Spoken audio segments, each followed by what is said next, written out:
I invite us to take a deep breath in and release. Another deep breath in and release. A third deep breath in and release.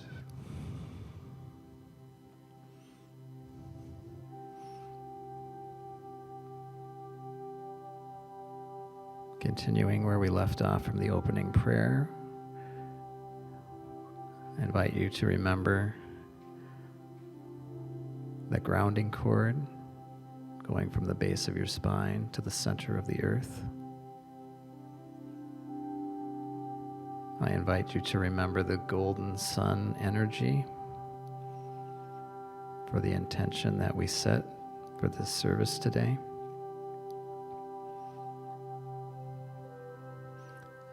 Imagine that golden sun energy showering over you, entering through your crown chakra, going down the base of your spine, touching all the major chakras, flushing out anything in your space that is not you. Anything that's stuck there, that's been holding you back from being all you can be. And let that energy go right down the base of your spine to the center of the earth.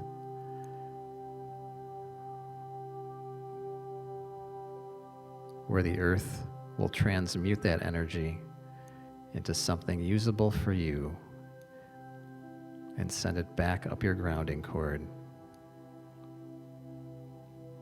for you to use.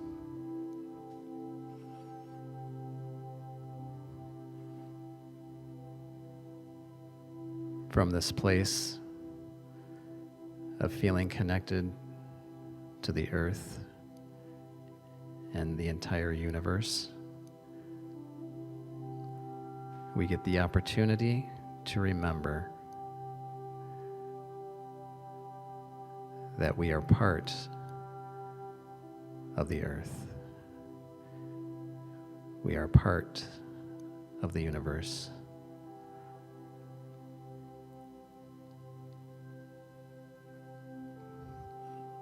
And that we are the divine energy.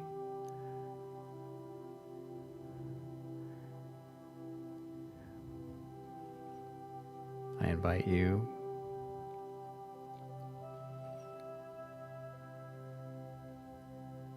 to take a moment and feel what it feels like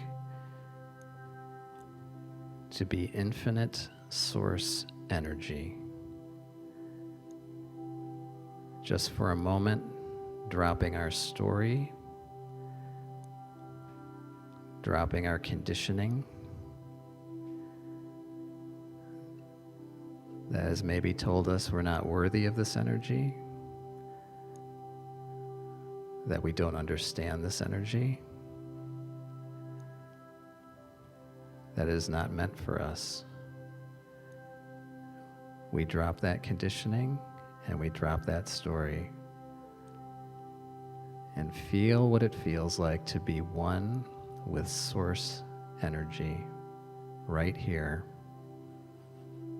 right now.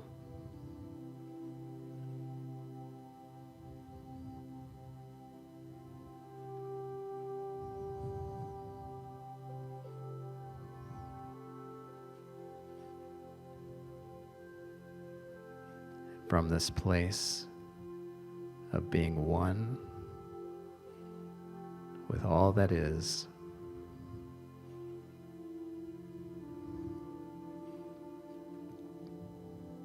we tune in to that energy.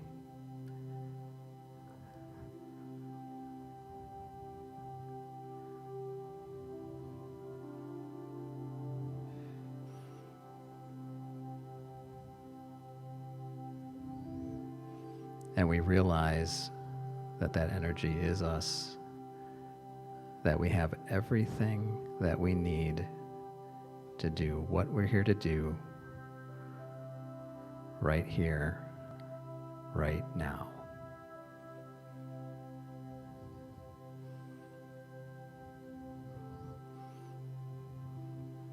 And from this place, I invite us to take a moment or two to rest in that place and listen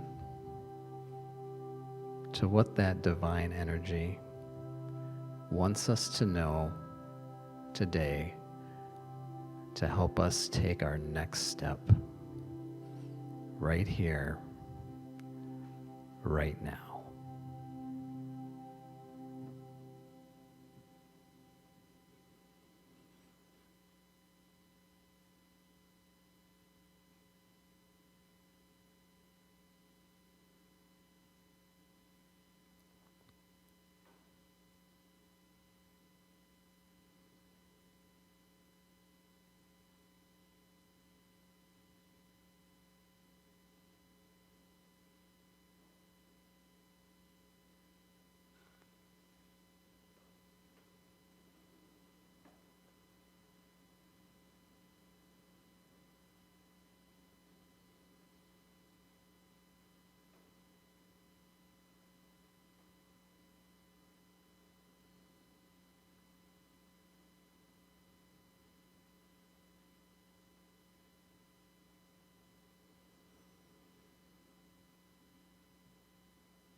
How does it feel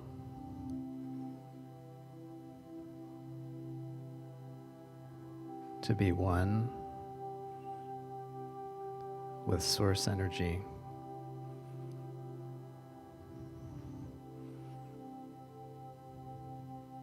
Knowing that everything you have need of, you have with you at all times. The question is, do we tune into it? Do we remember?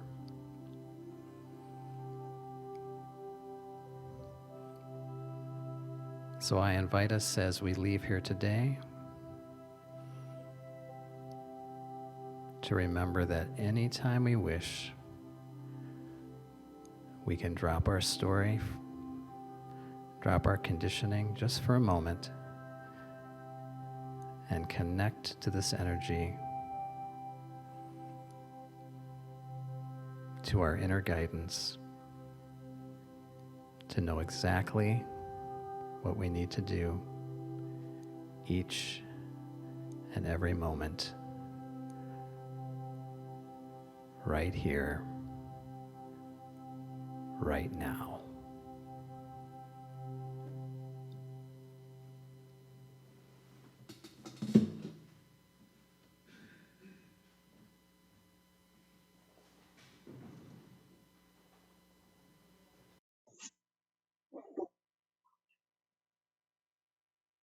We are standing on a bridge. We are standing on a bridge. Of course, a bridge is a metaphor, right? A bridge is a metaphor for crossing over from here to there, from our smallness into our greatness, from our I can't to our I can. And the bridge to get us from here to there is called faith. Faith is our topic today. And I want to think that, because I know you've heard about faith many times before from the platform, but I want to think that after today, you'll understand faith just a little bit differently. Because we are standing on a bridge. So I want to talk about three things today. First, what is faith? Second, how are we experiencing faith as individuals? And thirdly, how are we experiencing and expressing faith as members of Unity of Madison? Okay, so there are many definitions for faith, and I've looked them up from many different sources. But the one that speaks most to my heart is written by an East Indian poet named Tagore. Now, Tagore was the winner of the Nobel Prize for Literature. And of faith, he writes this: faith is the bird that feels the light and sings when the dawn is still dark. I'm going to read that again.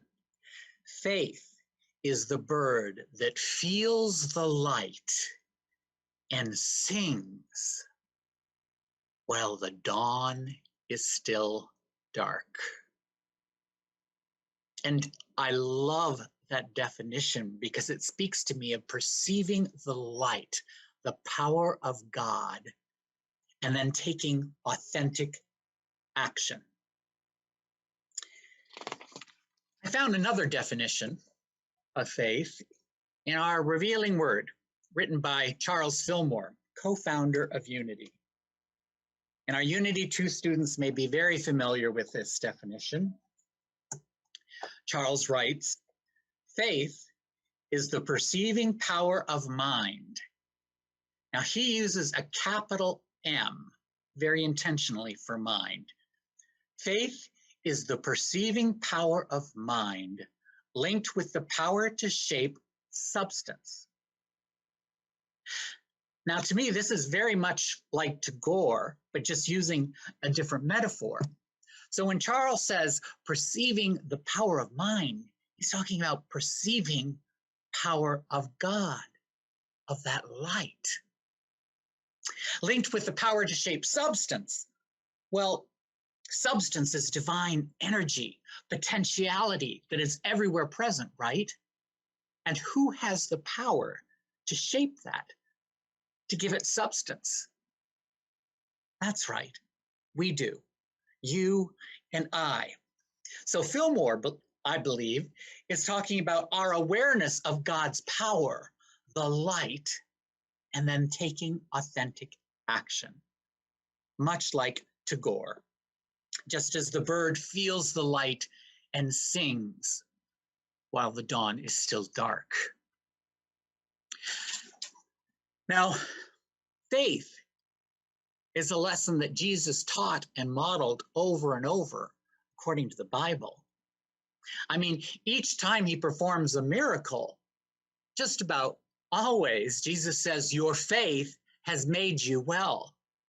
To the blind man who could see, Jesus said, your faith has made you well.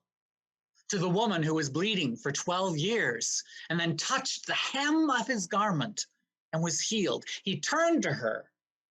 And what did he say? Your faith has made you well.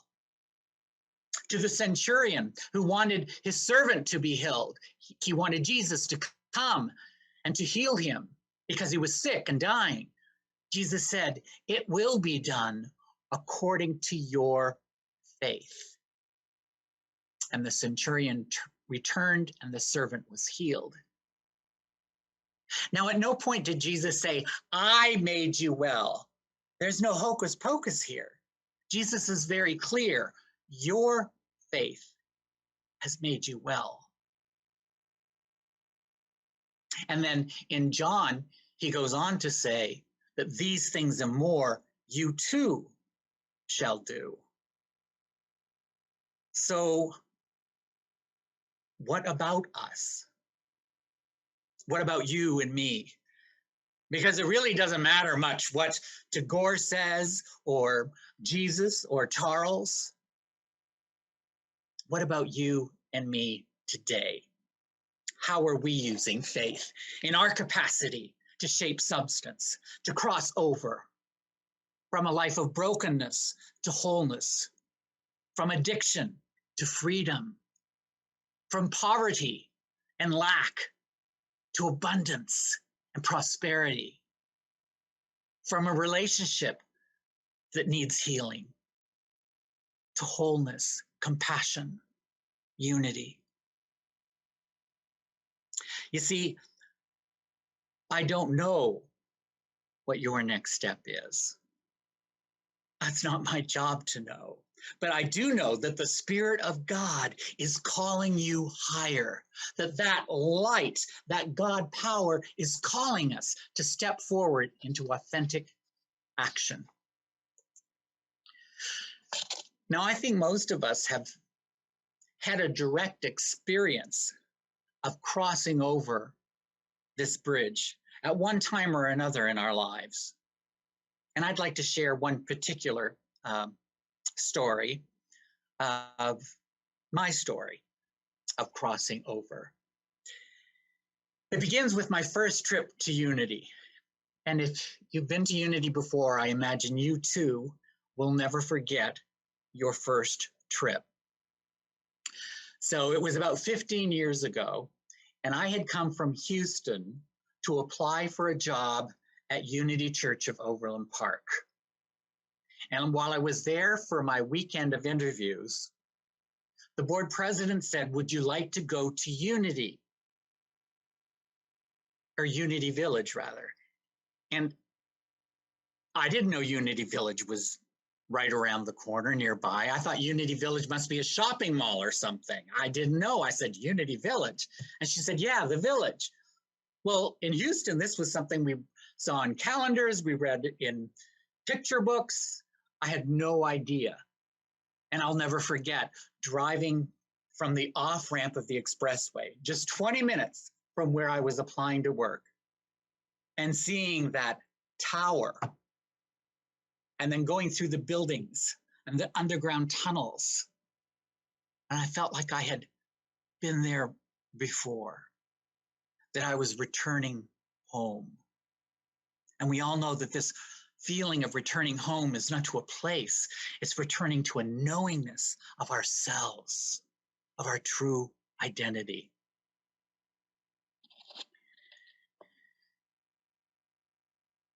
But this is what I didn't know.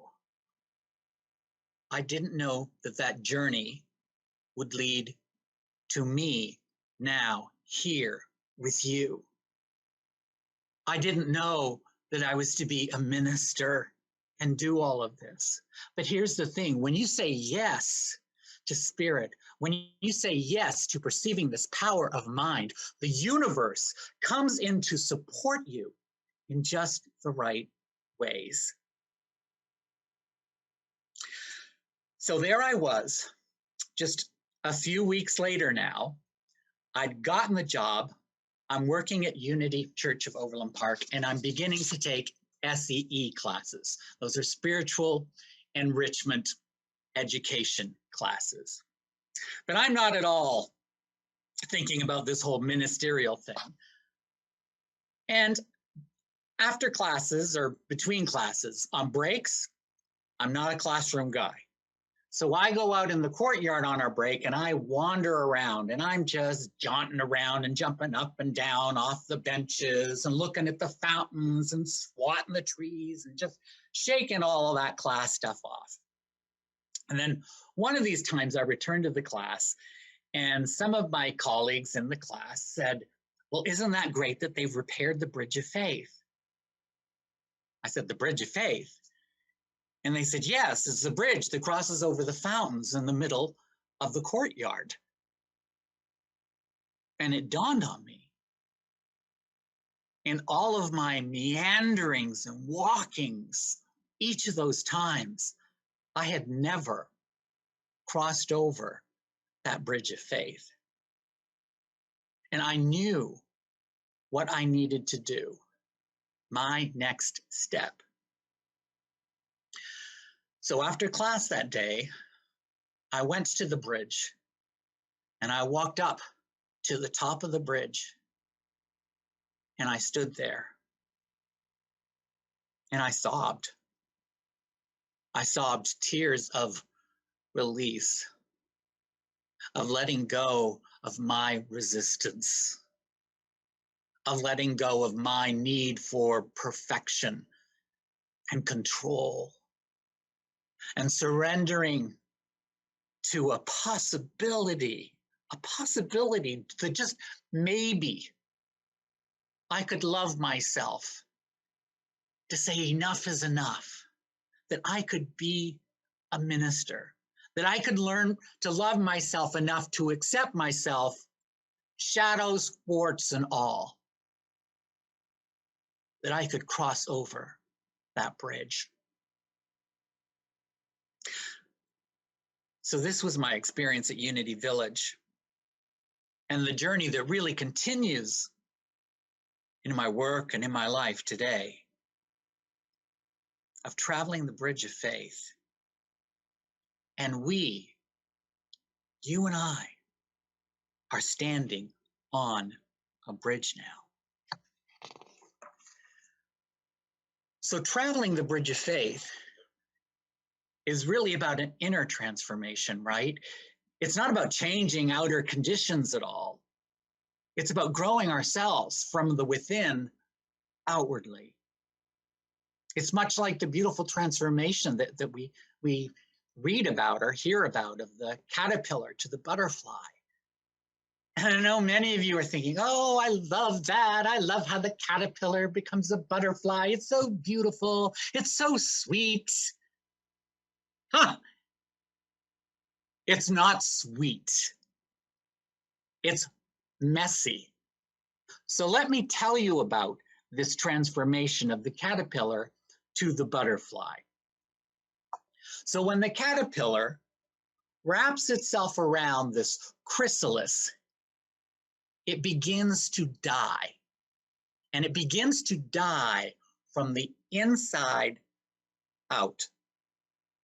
What scientists call imaginal discs are formed within the caterpillar's biological makeup. The caterpillar does not recognize these discs. So inside the caterpillar, a fight ensues to destroy the imaginal disc. And perhaps it will beat the one, but here comes another disc and another. And sometimes the caterpillar might win and think, aha, I've won. But more and more come until the caterpillar is fighting for its very life. The only life it has ever known, until finally it cannot fight any longer. And it lets go and it dissolves. The caterpillar physically dissolves into total mush. Have you ever been there? Struggling for the only life you have ever known? The only relationship you have ever known that way? The only career? The only way of doing church? Struggling.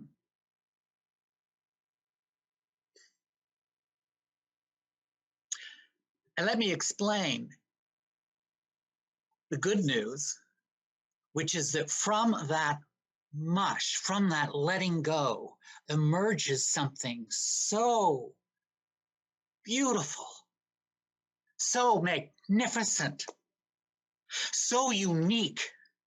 That caterpillar could have no idea what it was to become.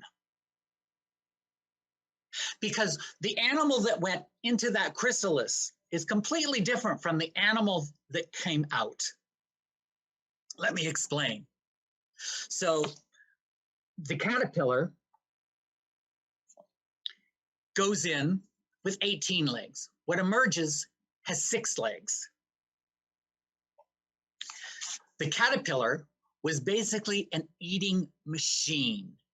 That's what it does, much like our society today. It consumes, consumes, and consumes everything around it.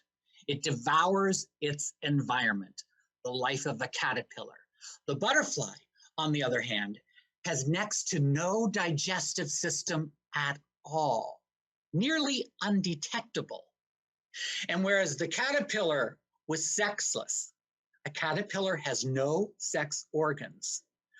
The butterfly, for all practical purposes, is like a flying sex organ. Its purpose is to procreate, create, versus the butterfly to devour. So when we talk about transformation, we're not talking about like a caterpillar putting on a new suit. We're talking about transformation from the inside out. And we, my friends, are standing on a bridge. I believe with all my heart that Unity Madison is standing on that bridge, and that we are on the cusp of tremendous opportunity here. The coronavirus has pushed us into the 20th century of virtual technology that we have been resistant to. Most Unity churches have been very resistant to, and where the younger generations already were, these ones that we've wanted to come into our building, they're already out there. So we have been pushed into this 20th century, and we are evolving into something we can't yet even imagine. Like the caterpillar to the butterfly, we can't possibly imagine. We are a microcosm of a global transformation that is happening in the world. And we are just now entering a chrysalis stage, I believe, of standing on a bridge, letting go who we've been, who no longer serves us, was beautiful, wonderful, but no longer serves us and must die. We are called to perceive the light in the darkness and sing our song.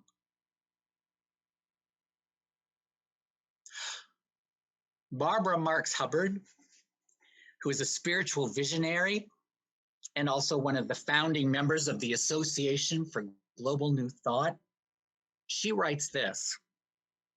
She writes, I believe that what we are becoming is new and open-ended, that we have not yet fully experienced our potential.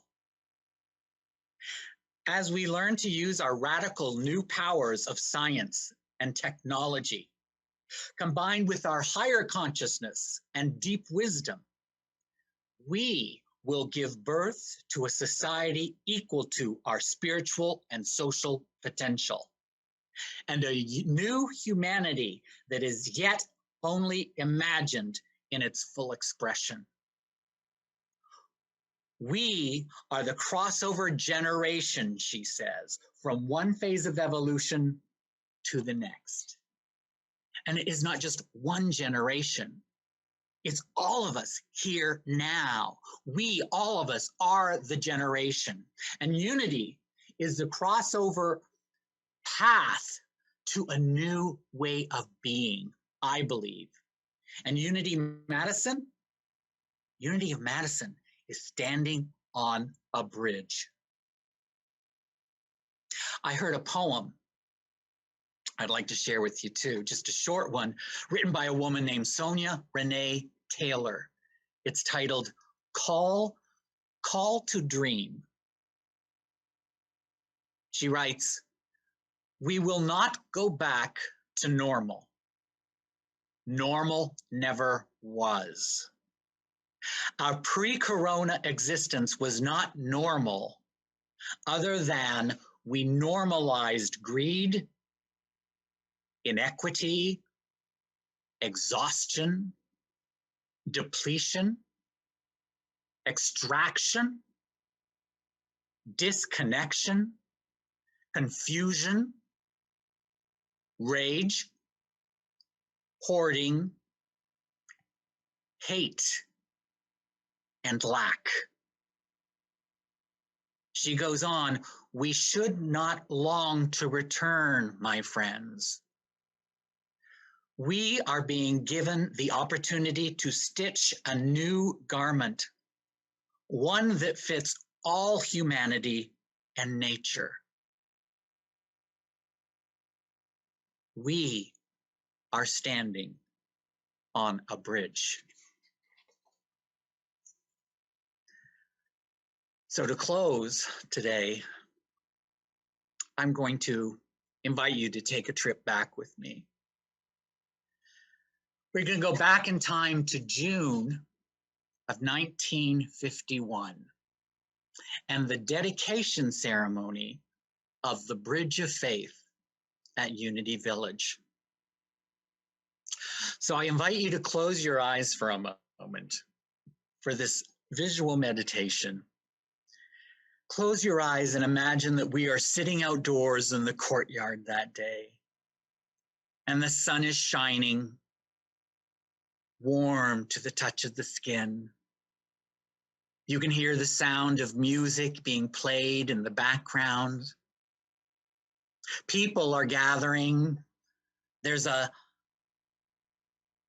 sound and energy that is building as the Bridge of Faith is to be dedicated in honor of our co-founders, Charles and Myrtle Fillmore. And sitting in this courtyard of Unity Village, we listen to these words of dedication, these exact same words now, which were spoken that day in June of 1951 by Unity Minister Ernest Wilson. A bridge is an affirmation. It is man's assertion of I can't. It is man's assertion of I can to nature's challenge, you cannot. It is a symbol of the pathway from frustration to fulfillment. And this is the essence of the message of our founders. The greatest testimonial we can give to Charles and Myrtle is not to admire what they had accomplished, but to find in ourselves that same quickening spirit. These are troubled times, and the dark shadow of war is on the world. Thousands of young people are giving the greatest measure of devotion for ideals.